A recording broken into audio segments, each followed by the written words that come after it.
بسم اللہ الرحمن الرحیم رب اشرح لی صدری ویسر لی امری واحلل عقدۃ من لسانی یفقہوا قولی۔ اپنے اس چینل پر جس کا نام قرآن تعلیم و ادب ہے، میں آپ سب کا استقبال کرتی ہوں۔ السلام علیکم ورحمۃ اللہ وبرکاتہ۔ جیسے کہ آپ جانتے ہیں کہ ہمارے جو سلسلہ ہمارا چل رہا ہے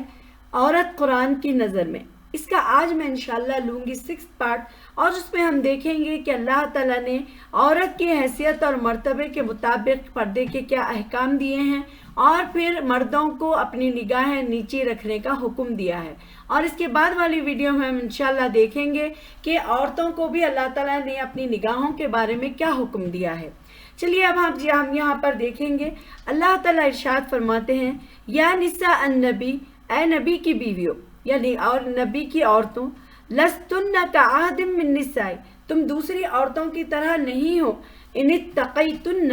اگر تم اللہ سے ڈرنے والی ہو، فلا تخضعن بالقول، تو تم دبی زبان سے بات نہ کرو، فلیطمع الذی فی قلبہ مرض، کہ طمع کرنے لگے دل کی خرابی کا مبتلا شخص یعنی لالچ میں پڑ جائے، وقلنا قولا معروفا، اور بلکہ تم سیدھی بات کرو، وقرنا فی بیوتکن، اور اپنے گھروں میں ٹکی رہو یا اپنے گھروں میں بیٹھی رہو،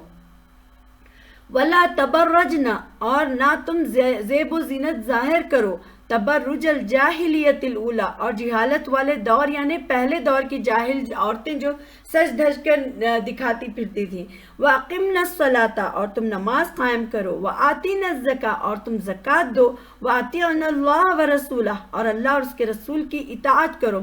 انما یرید اللہ، بس اللہ چاہتا ہے کہ لیذہب عنکم الرجس اہل البیت، تم اہل نبی صلی اللہ علیہ وسلم سے گندگی کو دور کر دے، ویطہرکم تطہیرا، اور تم کو پوری طرح پاک کر دے۔ ان آیتوں میں خطاب تو نبی صلی اللہ علیہ وسلم کی بیویوں سے کیا گیا، مگر مقصد یہاں پر جو ہے وہ تمام مسلمان گھرانوں کی جو اصلاحات تھی اس کو نافذ کرنا تھا، کیونکہ ازواج مطہرات کو مخاطب کرنے کی غرض یہاں پر یہ ہے کہ نبی صلی اللہ علیہ وسلم کا گھر جو ہوتا ہے وہ کیا ہوتا ہے، سب سے پہلے طرز زندگی کی ابتدا ہوتی ہے، تو باقی سارے مسلمان کیا کرتے ہیں، گھروں کے خواتین خود اس کی تقلید بھی کرتی ہیں، اور پھر وہ سارے احکامات دوسروں کے گھروں میں بھی آتے ہیں۔ اس وجہ سے یہاں پر اللہ تعالیٰ نے حکم دیا کہ اے نبی کی بیویوں تم کیا کرو، اللہ تعالیٰ نے یہاں پر ذکر کیا کہ تم دوسری عورتوں کی طرح نہیں ہو۔ اب یہاں پر یہ مطلب نہیں ہے کہ صرف یہ نبی صلی اللہ علیہ وسلم کی بیویوں کے لیے ذکر ہے، ایسا نہیں ہے۔ یہاں پر اللہ تعالیٰ نے بھلے ہی ان کو ایمان والوں کو یہاں پر مخاطب کر کے اللہ تعالیٰ کہہ رہے ہیں ان کے ساتھ کہ تم دوسری عورتوں کی طرح نہیں ہو، یعنی جو ایمان والا انسان ہے، جو ایمان والی عورتیں ہیں، جو اللہ پر یقین رکھتی ہیں، آخرت سے ڈرتی ہیں، اور اللہ تعالیٰ جنت اور جہنم پر ایمان لاتی ہیں، تو وہ عورتیں بھی کیا ہے، ایمان والی بھی انہی احکامات میں آتی ہیں کہ اللہ تعالیٰ نے فرمایا کہ تم دوسری عورتوں کی طرح نہیں ہو اگر تم اللہ سے ڈرنے والی ہو۔ پھر اللہ تعالیٰ نے وہ بھی بتا دیا تمہیں کیا کرنا چاہیے، فلا تخضعن بالقول، تم دبی زبان سے بات نہ کرو، یعنی جب تمہیں کسی مرد سے سابقہ پڑے، یا تمہیں کسی مرد سے کوئی کام ہو، یا پھر کوئی لین دین کا معاملہ ہو، یا کوئی بات پوچھنی ہو، تو اس صورت میں اللہ تعالیٰ نے بتایا کہ تم دبی زبان سے بات نہ کیا کرو۔ یعنی کچھ عورتیں ہوتی ہیں جو عورتوں کے سامنے تو بالکل بہت زیادہ چیخ کر چلا کر بات کرتی ہیں، لیکن جب مرد وہاں پر آتا ہے تو مردوں کے سامنے بالکل نرم لہجے کے ساتھ بناوٹی لہجے میں بات کرتی ہیں۔ تو یہاں پر اللہ تعالیٰ نے نبیوں کی بیویوں کے ساتھ مومن عورتوں کے لیے کہا کہ تم جو ہے یہ اپنی زبانوں کو کیا ہے، نرمی اور اپنی زبانوں میں نہ لاؤ۔ پھر اس کے بارے میں اللہ تعالیٰ نے یہ ریزن بھی بتا دیا کہ آخر کیوں نہ بات کریں اس طریقے سے۔ اللہ تعالیٰ نے بتایا کہ طمع کرنے لگے، یعنی خواہش ہو جائے کسی کو کہ جو انسان سامنے والے کی جو دل کی خرابی ہے، اگر کسی کے اندر دل کے، آپ دیکھ سکتے ہیں کہ کئی لوگ یہ سوال اٹھاتے ہیں ہم عورتوں میں سے بھی اور مردوں سے بھی کہ آخر پردہ جو ہوتا ہے وہ ہمارے دل اور ہمارے آنکھوں کا پردہ ہے۔ دیکھیے یہاں پر اللہ تعالیٰ نے قرآن کی یہ آیت ہے کہ کہیں سامنے والے لوگوں کا ہم تو اپنے لیے پاک اور صاف ہیں، لیکن سامنے والے کا بھروسہ نہیں ہے۔ اللہ تعالیٰ نے وہی کہا کہ تم دبی زبان سے بات نہ کرو، کیونکہ ہو سکتا ہے جو تمہارے سامنے جو انسان ہے اس کے دل میں خرابی پیدا ہو جائے، اور پھر یہ ہوتا ہے کہ مردوں سے جب اس طریقے سے بات کی جاتی ہے تو پھر اس کے نتائج ہم آج کل دیکھ دیکھ رہے ہیں کہ کس طریقے سے لڑکے ہو مرد ہو عورتوں کی طرف متوجہ ہوتے ہیں، زناکاریاں بڑھ جاتی ہیں، بدکاریاں بڑھ جاتی ہیں، ساری چیزیں ہونا شروع ہوتی ہیں۔ اسی لیے اللہ تعالیٰ نے قرآن میں اسی کے ساتھ بیان کیا کہ تم ہو سکتا ہے کہ جس کے اندر طمع کرنے لگے، دل کی خرابی والا لالچ شخص کیا ہے، پھر تمہاری طرف راغب ہو جائے یا برائی کرنے لگے۔ وَقُلْنَا قَوْلًا مَعْرُوفًا، تو تم کیا کرو، بالکل سیدھی بات کرو، بالکل کھری بات کرو، یعنی جتنا آپ کو کام ہے اتنی ہی بات کریے، جتنا آپ کو ضرورت ہے اتنا ہی آپ بولیے، ایسا نہیں کہ بالکل وہ بھی بالکل نرم لہجے میں، بالکل سخت لہجے میں، بالکل کھری اور سیدھی بات آپ کو کرنے کا اللہ تعالیٰ نے ہمیں حکم دیا۔ وَقَرْنَا فی بیوتکن، اور اپنے گھروں میں بیٹھی رہو،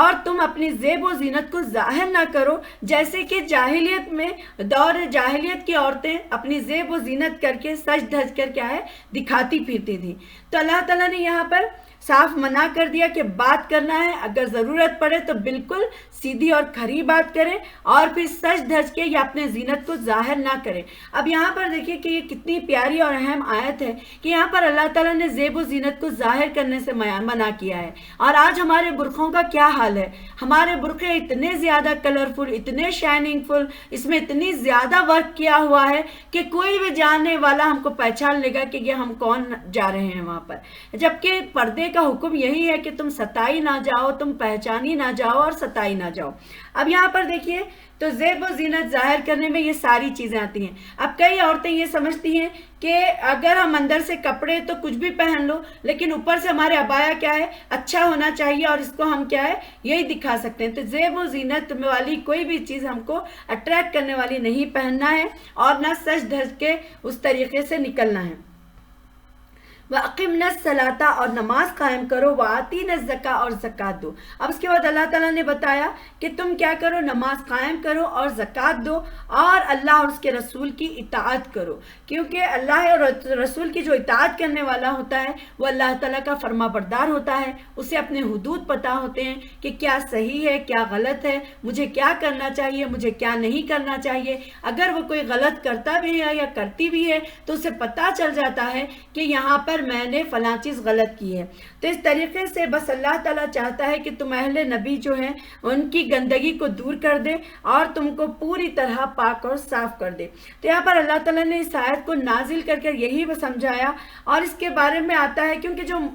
اور سورہ نور میں اللہ تعالیٰ فرماتے ہیں وَلَا يَضْرِبْنَ بِأَرْجُلِهِنَّ، اور زمین پر کسی طرح پاؤں مارتی نہ چلیں، لِيُعَلَّمَ مَا يُخْفِينَ فِي زِينَتِهِنَّ، کہ جو زینت انہوں نے چھپا رکھی ہے اس کا علم لوگوں کو ہو جائے۔ یعنی اب اس طریقے کے پائل ہے، یا پھر ہماری کوئی سینڈل میں کوئی آوازیں ہیں، یا پھر ہماری شوز میں آوازیں ہیں، یا پھر ہمارے کپڑوں میں آوازیں ہیں، یا پھر ہو سکتا ہے ہمارے دوپٹوں میں کوئی ایسی آوازیں ہیں جس کی جھنکار سے لوگ ہماری طرف اٹریکٹ ہوں۔ تو یہاں پر اللہ تعالیٰ بتا رہے ہیں کہ ایسا بھی نہ ہو کہ تم زمین پہ اس طرح پٹک کے چلو کہ جو زینت تم نے چھپا رکھی ہے اس کو وہ خود بخود ظاہر کرے یا لوگوں کو اس کا علم ہو۔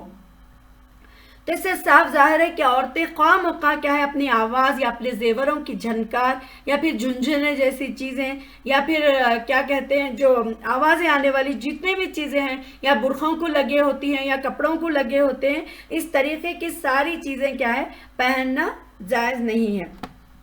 اگر ضرورت کے حساب سے اجنبیوں سے اگر ہمیں بولنا بھی پڑ جائے تو پورے احتیاط کے ساتھ ہم بات کریں گے، کیونکہ آپ صلی اللہ علیہ وسلم نے فرمایا من قعدت من کن فی بیتہا تدرک عمل المجاہدین، تم میں سے گھر میں بیٹھے گی وہ مجاہدین کے عمل کو پا لے گی۔ لیکن اسلام کے ساتھ یہ بھی حکم دیتا ہے کہ جو پاکیزہ مقاصد کے لیے، اس کے مقاصد کے حصول کے لیے اور کچھ خیر کے کاموں کی تکمیل کے لیے کیا ہے عورت گھر کے باہر نکل سکتی ہے اپنی ضرورت کے مطابق، لیکن وہ جب باہر نکلے گی تو اس کے بارے میں بھی یہ حکم دیا گیا ہے۔ رسول صلی اللہ علیہ وسلم نے فرمایا، بخاری کتاب التفاسیر میں آتا ہے اِنَّهُ أَذِنَ لَكُمْ أَن تَخْرُجْنَ لِحَاجَتِكُنَّ، بے شک اللہ تعالیٰ نے تمہیں اپنی ضرورت کے لیے گھر سے باہر نکلنے کی اجازت دی ہے۔ اور قرآن میں اللہ تعالیٰ نے ارشاد فرمایا سورۃ الاحزاب میں وَإِذَا سَأَلْتُمُوهُنَّ مَتَاعًا فَاسْأَلُوهُنَّ مِن وَرَاءِ الْحِجَابِ ذَلِكُمْ أَطْهَرُ لِقُلُوبِكُمْ وَقُلُوبِهِنَّ۔ وَإِذَا سَأَلْتُمُوهُنَّ، نبی کی بیویوں سے اگر تمہیں کچھ مانگنا پڑ جائے، متاعًا فَاسْأَلُوهُنَّ، تو تم کیا کرو، پردے کے پیچھے سے مانگو، اور ان کے دلوں کی پاکیزگی کے لیے زیادہ مناسب طریقہ ہے۔ تو یہی وہ آیت ہے جس کو ہم آیت حجاب بھی کہتے ہیں، اور جسے آیت حجاب کہا جاتا ہے۔ بخاری میں حضرت انس رضی اللہ تعالیٰ عنہ سے روایت ہے، حضرت عمر رضی اللہ تعالیٰ عنہ اس کی نزول سے جو ہے کئی بار پہلے حضور صلی اللہ علیہ وسلم کو پردے کے بارے میں توجہ دلا چکے تھے، اور کئی اس کے بھلے اور برے سبھی قسم کے لوگ آپ کے پاس آتے ہیں اللہ کے رسول، تو یہ ہے کہ آپ اپنے بیویوں کو پردے کا حکم دیں۔ پھر ایک اور روایت میں آتا ہے کہ ایک مرتبہ حضرت عمر رضی اللہ تعالیٰ عنہ نے ازواج مطہرات میں ازواج رسول سے کہا کہ اگر آپ کے حق میں میری بات مانی جائے تو کبھی میری نگاہیں آپ کو نہ دیکھیں۔ تو آخر کار یہ حکم آ گیا، اور پھر اس کے بعد محرم مردوں کے سوا کوئی مرد عورت کے گھر نہ آئے، اور جس کو بھی خواتین سے کوئی کام ہو وہ کیا ہے، پردے کے پیچھے سے کام یعنی بات کرے، اور پھر اس کو یہ ہے کہ کچھ دینا اور لینا بھی ہو تو وہ پردے کے پیچھے سے دین لین کرے۔ چونکہ حضور صلی اللہ علیہ وسلم کا گھر جیسے میں نے کہا ہے مسلمانوں کے لیے نمونہ ہوتا ہے، اسی لیے تمام مسلمان گھروں پر جب نبی کریم صلی اللہ علیہ وسلم نے اپنے گھر پر پردے لٹکا لیے تو سارے مسلمان مومن مردوں اور عورتوں کے گھروں پر بھی پردے لٹکائے گئے۔ تب آپ یہاں پر جو سمجھدار لوگ ہیں ہم یہ سمجھ سکتے ہیں کہ وہ خود دیکھ سکتے ہیں کہ یہ آیت مردوں اور عورتوں کو کس طریقے سے ان کو روبرو ہونے سے بات کرنے سے منع بھی کرتی ہے، اور عورتوں کو اور مردوں کے بے تکلف میل جول پر بھی پابندی لگاتی ہے، کیونکہ یہ بالکل جائز نہیں ہے، اور ضرورت کے مطابق اگر کچھ کام ہو تو پردے کے پیچھے سے لے اور بالکل کھری اور سیدھی بات کرے۔ اس طریقے سے اللہ تعالیٰ نے حکم دیا ہے۔ اب ہم یہاں پر یہ دیکھیں گے کہ مردوں کو اللہ تعالیٰ نے غض بصر کے بارے کا کیا حکم دیا ہے، یعنی اپنی نگاہوں کو نیچے رکھنے کے بارے میں۔ قرآن میں جہاں عورتوں کا پردے کا حکم اللہ تعالیٰ نے دیا، وہاں مردوں اور عورتوں کو دونوں کو اللہ تعالیٰ نے اپنی نگاہیں نیچی رکھنے کے بارے میں حکم دیا ہے، جسے غض بصر کہتے ہیں۔ ضروری، اور پھر یہ ہے کہ اس کو ضروری بھی قرار دیا گیا ہے۔ سورۃ النور میں اللہ تعالیٰ نے فرمایا، قل للمؤمنین، اے نبی صلی اللہ علیہ وسلم مومن مردوں سے کہو، یغضوا من ابصارہم، اپنی نظریں نیچی رکھیں یعنی بچا کر رکھیں، وَيَحْفِظُوا فُرُوجَهُمْ، اور حفاظت کرے اپنی شرمگاہوں کی، ذَلِكَ أَزْكَىٰ لَهُمْ، ان کے لیے زیادہ پاکیزہ ہے، إِنَّ اللَّهَ خَبِيرٌ بِمَا يَصْنَعُونَ، بے شک اللہ باخبر ہے اس سے جو کرتے ہیں۔ تو ایک آدمی کے لیے یہ حلال نہیں ہے کہ وہ اپنی بیوی یا اپنی محرم خواتین کے سوا کسی اور دوسری عورتوں کی نگاہ یعنی بھر کر دیکھیں۔ ایک دفعہ اگر ہماری اچانک نگاہ پڑ جائے کسی مرد کی تو پھر یہ نہیں ہے کہ وہ ایک نظر دل بھر کر دیکھتا رہے، بلکہ ایک نظر جب پڑ جائے تو فوراً اس کو کیا ہے، اپنی نگاہیں ہٹا لینا ہے۔ جہاں اگر اس نے اب ہوتا یہ ہے کہ ایک بار دیکھنے کے بعد پھر اس کو کشش محسوس ہوئی اور پھر وہ دوسری نگاہ ڈالے، اس طریقے سے وہاں پر کرنا کیا ہے، منع ہے، اور وہاں پر نظر نہ دوڑائے۔ نبی صلی اللہ علیہ وسلم اس طرح کا جو دیدار جو دیکھنا تھا اس کو آنکھوں کی بدکاری بھی فرمایا ہے، اور آپ صلی اللہ علیہ وسلم نے ارشاد فرمایا ہے کہ آدمی اپنے تمام حواس سے زنا کرتا ہے، دیکھنا آنکھوں کا زنا، لگاوٹ کی بات چیت کرنا زبان کا زنا، آواز سے لذت لینا کانوں کا زنا، ہاتھ لگانا اور ناجائز مقصد کے لیے چل کر جانا یہ ہاتھ اور پاؤں کا زنا۔ بدکاری کی یہ ساری قسمیں جب پوری ہو چکتی ہیں تب شرمگاہیں یا اس کی تکمیل کر دیتی ہیں یا تکمیل کرنے سے رہ جاتی ہیں۔ یہ جو حدیث میں نے ابھی پڑھی یہ بخاری، مسلم اور ابو داؤد سے لی گئی ہے۔ تو اس میں آپ نے دیکھا کہ ہر انسان جو برائی کرتا ہے وہ کان کا، آنکھ کا، اور یہ بات چیت کا، زبان کا، اور پھر جسم کا، سارے چیزیں اس میں آتی ہیں جو کہ اللہ کے رسول صلی اللہ علیہ وسلم نے فرمایا کہ وہ زنا ہے۔ حضرت برائدہ رضی اللہ تعالیٰ عنہ کی روایت ہے کہ نبی صلی اللہ علیہ وسلم سے حضرت علی نے فرمایا، اے علی، ایک نظر کے بعد دوسری نظر نہ ڈالنا، پہلی تو معاف ہے مگر دوسری معاف نہیں۔ یہ احمد، ترمذی اور ابو داؤد کی حدیث ہے۔ اور ایک جگہ عبداللہ بن مسعود رضی اللہ تعالیٰ عنہ روایت کرتے ہیں کہ حضور صلی اللہ علیہ وسلم نے فرمایا، اللہ تعالیٰ کا ارشاد ہے، یقیناً نگاہ ابلیس کے زہریلے تیروں میں سے ایک تیر ہے، جو شخص مجھ سے ڈر کر اسے چھوڑ دے میں اس کے بدلے میں ایسا ایمان دوں گا جس کی حلاوت وہ اپنے دل میں پائے گا۔ طبرانی میں اس کا ذکر ہے کہ یہ جو نگاہیں ہیں ہماری، جو آنکھیں ہیں ہماری، جب ایک بار، کیونکہ جتنے بھی فتنے شروع ہوتے ہیں پہلے آنکھوں سے شروع ہوتے ہیں، اسی لیے کہا گیا، حضور صلی اللہ علیہ وسلم نے فرمایا کہ اللہ تعالیٰ فرماتا ہے کہ جو نگاہیں یہ ابلیس کے زہریلے تیروں میں سے ایک تیر ہے، یعنی تیر کی طرح ہے یہ، جو زہریلا تیر وہ بھی، اور جو شخص مجھ سے ڈر کر، یعنی اپنے آپ کو اللہ تعالیٰ کے ڈر کی وجہ سے اس کام سے روکے رکھے گا، تو اللہ تعالیٰ نے وعدہ کیا ہے کہ اس کے بدلے ایسا ایمان دے گا کہ اس کی حلاوت وہ اپنے دل میں پیدا، مطلب اس کی مٹھاس اور اس کا جو مزیداری ہے وہ اپنے دل میں پائے گا۔ ابو امامہ رضی اللہ تعالیٰ عنہ کی روایت ہے کہ حضور صلی اللہ علیہ وسلم نے فرمایا، جس مسلمان کی نگاہ کسی عورت کے حسن پر پڑے اور وہ نگاہ ہٹا لے تو اللہ اس کی عبادت میں لطف اور لذت پیدا کر دیتا ہے۔ یعنی آپ دیکھیے کتنی اچھی بات یہاں پر بتائی گئی ہے، کیونکہ جس مسلمان کی نگاہ کسی عورت کے حسن پر پڑ گئی لیکن وہ نگاہ ہٹا لے تو اللہ تعالیٰ اس کی عبادت میں، اس کی جو عبادتیں وہ کرے گا، وہ نماز پڑھے گا، تلاوتیں کرے گا، جو بھی عبادت کرے گا اس میں اللہ تعالیٰ لطف اور لذت اللہ تعالیٰ پیدا کر دیتے ہیں۔ اور ایک حدیث میں آتا ہے، حضرت جابر بن عبداللہ سے روایت ہے کہ حجۃ الوداع کے موقع پر نبی صلی اللہ علیہ وسلم کے جو چچازاد بھائی فضل بن عباس رضی اللہ تعالیٰ عنہ، جو اس وقت ایک نوجوان لڑکے تھے لیکن مشعر حرام سے واپسی کے وقت حضور صلی اللہ علیہ وسلم کے ساتھ اونٹ پر سوار تھے، تو وہاں پر ہوا یہ کہ راستے میں جب عورتیں گزرنے لگی تو فضل ان کی طرف دیکھنے لگے، تو نبی صلی اللہ علیہ وسلم نے ان کے منہ پر ہاتھ رکھا اور اسے دوسری طرف کر دیا، یعنی نبی صلی اللہ علیہ وسلم نے ان کو، عورتوں کو دیکھنے سے منع نہیں کیا، منع کرتے ہوئے کیا کیا، اپنے ان کے چہرے کو موڑ دیا۔ یہ حدیث ابو داؤد کی ہے۔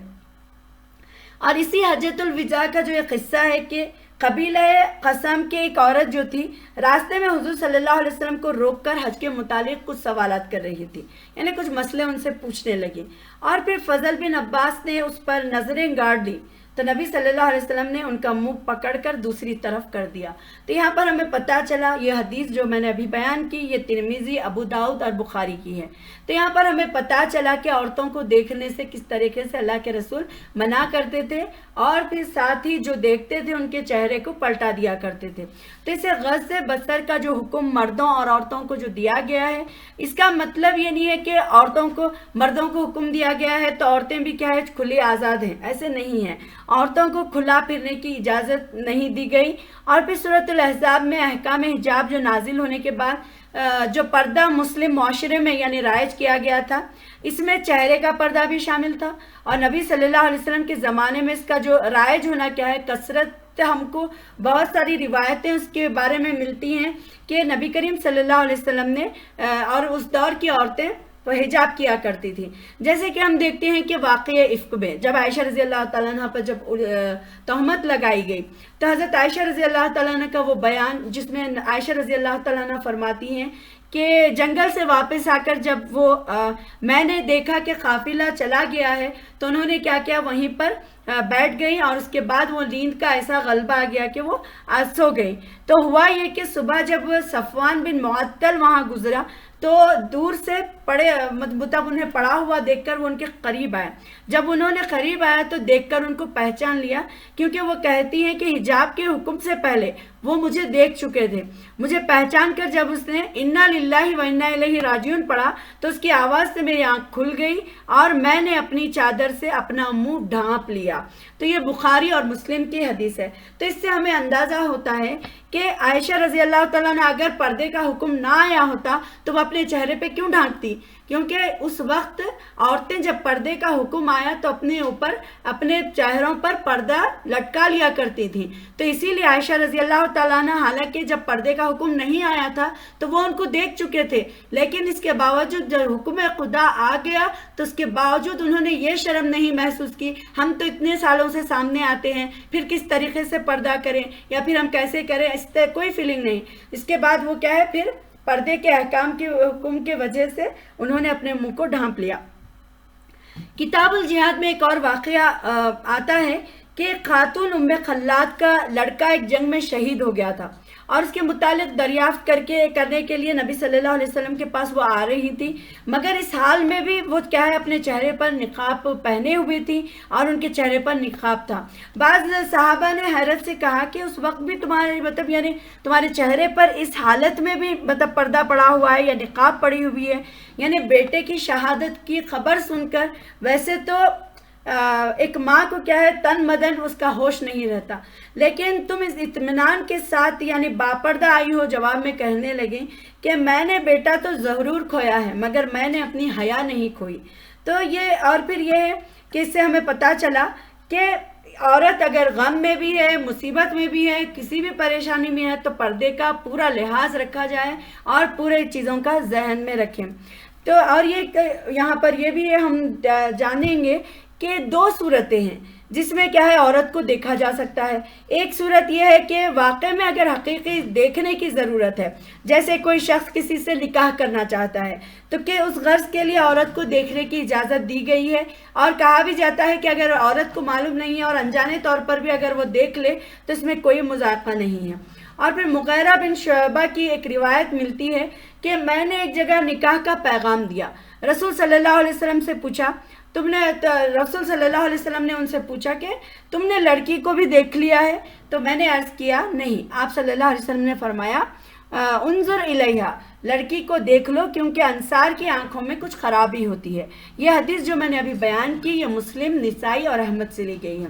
تو اب معلوم ہوا کہ یہ دو صورتیں میں، ایک تو یہ ہے کہ شادی کے لیے، رشتے کے لیے لڑکا لڑکی کو دیکھ سکتا ہے، اور اس میں خالی ایک نکاح بھر کر نہیں بلکہ وہ دیکھ سکتا ہے کہ کیا واقعی وہ اس کی شادی کے قابل ہے یا اس کو نکاح کی طرف اٹریکٹ کر سکتی ہے۔ اب دوسری صورت یہ ہے جیسے ہم دیکھتے ہیں کہ کوئی تفتیش کے جرائم میں کوئی تفتیش کرنا ہے، یا پھر کسی مشتبہ عورت ہے جس کے اوپر شک ہے اور اس کو تفتیش کے لیے لے جایا گیا ہے، تو ایسی صورت میں بھی کیا ہے دیکھ سکتے ہیں۔ پھر یہ ہے کہ عدالت میں گواہ کا عورت کو دیکھنا کہ یہ کون گواہ ہے اور اس کی کیا ہے یہ بھی دیکھنا، یہ بھی جائز ہے۔ اور دوسرا یہ ہے کہ علاج کے لیے جیسے ڈاکٹر کے پاس مریضہ جاتی ہے تو اس صورت میں بھی ڈاکٹر مریض کو دیکھ سکتے ہیں، یا پھر ڈاکٹر لیڈی بھی مرد کو دیکھ سکتے ہیں اور مرد بھی عورت کو، لیکن اس میں یہ ہے کہ کوئی شہوت کا رجحان ان کی طرف نہ ہو بلکہ وہ کیا ہے اس طریقے سے دیکھ سکتے ہیں۔ تو یہاں پر ہم نے آج یہ دیکھا کہ مردوں کے بارے میں کیا حکم ہے۔ انشاءاللہ میں آگے کی ویڈیو میں بتاؤں گی کہ عورتوں کے لیے کیا حکم ہے جو اللہ تعالیٰ نے دیے ہیں اپنے آنکھوں کے بارے میں۔ تو آپ میرے ساتھ بنے رہیے اور دوسروں کے ساتھ بھی ضرور شیئر کریے۔ انشاءاللہ ہم پھر ملیں گے نیکسٹ ویڈیو کے ساتھ۔ السلام علیکم ورحمۃ اللہ وبرکاتہ۔ سبحانک اللہم و بحمدک، اشہد ان لا الہ الا انت، استغفرک و اتوب الیک۔ السلام علیکم ورحمۃ اللہ وبرکاتہ۔